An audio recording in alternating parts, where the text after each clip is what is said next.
welcome. My name is Daisy De La Rosa. I'm the project director for the Put-in Prevention Network. And tonight, off meeting for the faith-based organizations in Boston that are partnering with us to address the obesity epidemic in Boston, and more specifically to reduce access to sugar-sweetened beverages and raise awareness of the health effects of sugar-sweetened beverages. And I wanted to invite you, Seattle, to talk a little bit about what you're doing in Seattle to work with the faith-based community, what's working, what's not working. We'll mainly focus on what's working, just to give some words of inspiration and support to Boston partners here. Hi, I'm Doris Boutan, and I'm the project director of Moving Together in Faith and Health. I'm excited about what you're embarking on, and I am ecstatic to introduce to you Reverend Dr. Robert L. Manaway Sr., and he will give you some inspirational words. But first, I'd like to introduce Dr. Manaway. He's working with 5 other pastors in the Seattle area to promote church-based policies and neighborhood change. Reverend Dr. Manaway started his call into ministry at the age of 18, and he was ordained in 1977. He's known as a passionate, compassionate, and a very accountable leader. And he began shepherding Tabernacle Missionary Baptist Church in Seattle, Washington in July of 1983. There is an active membership of 1,100 members and an enrolled membership of over 3,500 members. I'd like to turn it over to Dr. Manaway. Thank you so much, Dr. Doris, and hello to everyone who's in Boston. We are very excited about this opportunity to be able, first of all, to just congratulate you for coming together to even attempt to do something like this in the city of Boston, and they have changed some things, especially in the faith community, with the Moving Together in Faith project. And so I just want to take a few minutes just to say that part of our success has been because of the hard and diligent work, and we've had good leadership here from Dr. Boutain and others in the Seattle area. She's been an excellent project manager, and so a lot of what we've accomplished is because of her hard work. I want to be very clear to go on record to say that, first of all. By way of encouragement, just to tell you, this is your beginning, but I can tell you after almost a year or so with this in Seattle, we've made tremendous progress in this Moving Together in Faith project with the grant that's been developed and trusted to us to implement in our community. Just let me give you a few highlights about some things that are possible, that if we've done them here in Seattle, then certainly those same things can almost be duplicated, if not improved upon, in the Boston faith community. One of the first things, one of the major accomplishments that we were able to do in our church, and this was before the Moving Together in Faith initiative came, is that we had already established a health ministries in our church. Now, I don't know how many of your African-American churches historically, or if you're multicultural congregations, but Tabernacle was predominantly an African-American congregation right in the center of Seattle. And we began noticing very clearly that as our congregation got older, as our young people were growing up, we saw what everybody else was seeing: obesity in our children, obesity in our teenagers, poor health, the common things in our culture, diabetes, heart attacks, strokes, you name it. We were experiencing them on a very frequent and regular basis in the congregation of the Tabernacle Church. So about 5 years ago, we established a health ministry that's just as important as a church choir, just as important as a board of elders, trustees, stewards, anything. So health ministries, first of all, became a priority for our congregation. So one of the first things you may want to consider, if you don't already have it, is establishing a type of health ministries or health council or health department in your local church to help this process move forward. With that, we've had some dynamic health ministry leaders. Sister Sanithia Parker, my health ministry director, she's just a jewel. I would be glad to let anyone have access to her phone number so you can talk to her directly, glean the information from her. She is just an excellent administrator of our health program.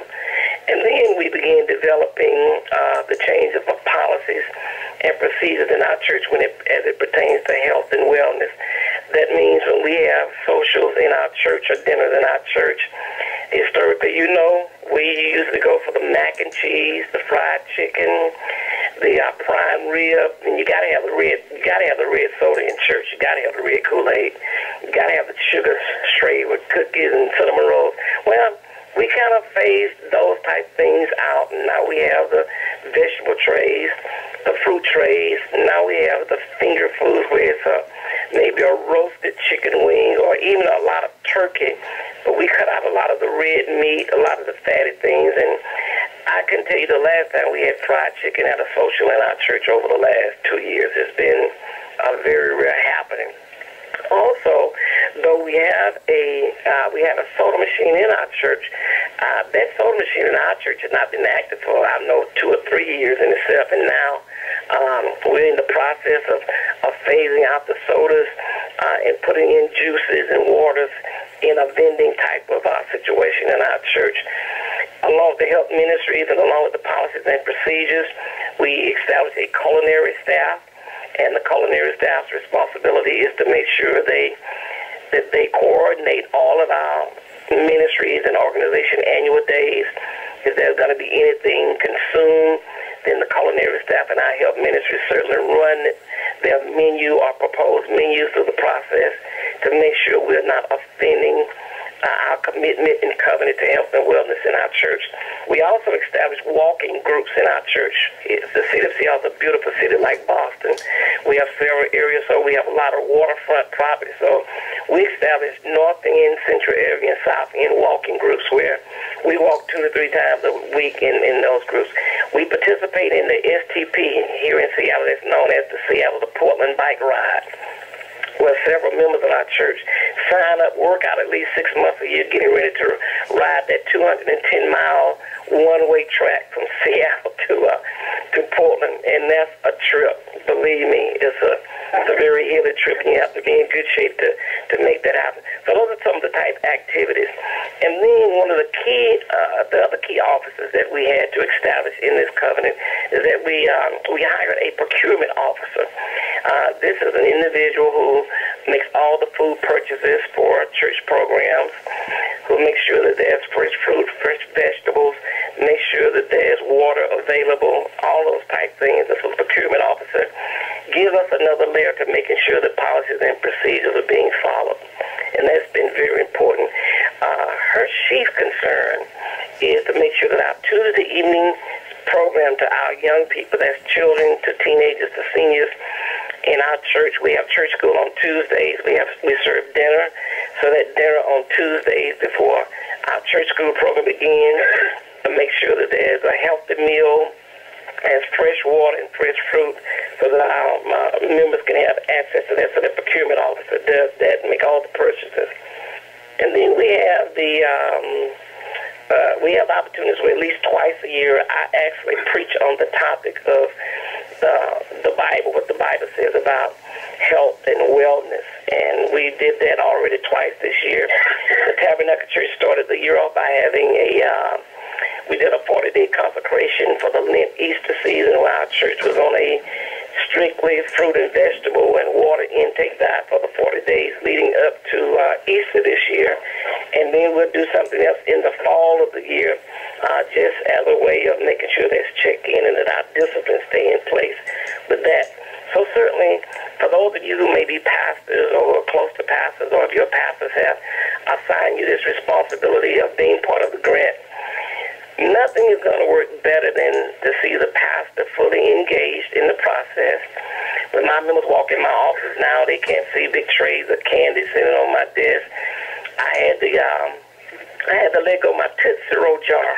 I had to sacrifice my Krispy Kreme donuts and all of those good things that members of the church love to just bring in. I had to tone down the potato pie bakes and the coconut cakes and the red velvets. And so you have to create an environment. When you look at my refrigerator in my church office, there's usually fresh water and fresh juices and not sodas in my refrigerator. So it's a lot of mentoring and a lot of responsibility that takes place if your program is going to be successful, along with the preaching. Because you can't talk And I would think that's where, for the faith community, that's where our integrity and our ethics and morals give us an edge on other people. If we say we're going to do something, we ought to just do it. And then we've had several meetings with the mayor and his council on health and wellness here in the city of Seattle. So it would be good if you can make sure you even make the mayor of the city or the councilman or the alderman in your areas be aware that this movement, this moving together in faith project is going forward, and to even make them partners in the process, have some buy-in to what's going on. We've made several public videos, public awareness videos, community service videos for the project, just talking about the journey, what's been going on, giving parts of my personal experiences, giving part of the congregation experience. So you cannot discount the use of using media effectively in your church. You may even want to assign a media officer to video the transformation of your churches or your faith organizations through this process. Take literal pictures, do literal video interviews as the first day where you are, and then just track that thing through with video and audio throughout the process. Some of you may have questions also about what are the options on all the conflicts or pushback. Will people be resistant to this? And the answer generally is yes, but you can overcome them. We've had very little pushback in our congregation, and I think again it's because we didn't wait for the initiative to start. We had already covenanted that we were going to live longer, live healthier, and do better. Parents got tired of burying children. Children got tired of burying their parents too early, and so on and so forth. So that was a conscious effort that we had to do something to help ourselves. And so the pushback for us was not even an option. We know we had to change and we had to move forward. And so now we have a fresh water fountain with cups in our auditorium downstairs, and people can have access to that. And we still celebrate from time to time, but our celebrations of eating and using food as therapy has been greatly altered in our congregation. Now it's something to be understood and appreciated. So I just want to encourage you that you can be successful. We certainly stand ready to help you in any way we can here in Seattle in sharing both the victories and the failures, because I think it takes a balanced approach. And again, what works here should work in Boston, and then what didn't work here may work well in Boston. So we're in this together. You have a partner on the West Coast. Just call us when you need to. Dr. Doris will be able to get you our contact information at any time you need it. So I think that's all I'll say for now. Well, I think everybody. That was great. Thank you so much for sharing with us. I learned in just a short time, wow, the amount of progress and accomplishments that can be made. And I appreciate your words of encouragement. I don't know if anybody has any quick questions, but we can get your contact information. Is it okay if we share with folks here in case they want to learn from how you're implementing wellness? Oh, please do, and we can share drafts of our policies and procedures, and that's what it'll be. Remember, it's a process. We're probably into the third or the fourth drafting of policies and procedures, but they work. Wonderful. Great.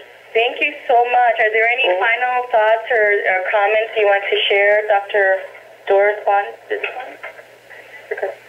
Yes, I really want to emphasize the type of leadership that's needed to make this work. That I called myself the project director, but there's nothing to direct without the leadership of the pastors. There's nothing that will work without the pastoral leadership and inspiration. So no matter who's in charge of the actual details of writing the grant or writing project reports, the pastor is in charge of the church. So I just really want to emphasize that the leadership and the vision of the pastor is key to making anything successful. Okay. Well, thank you so much. I hate to let you go so soon. We're actually a little bit behind, but I will certainly maybe invite you at a future meeting, and we can share what we're doing in Boston with you guys. Okay. Okay. Good night, everybody. All right. Hey, thank you. Good luck. Bye-bye. Good luck, everybody. Bye-bye.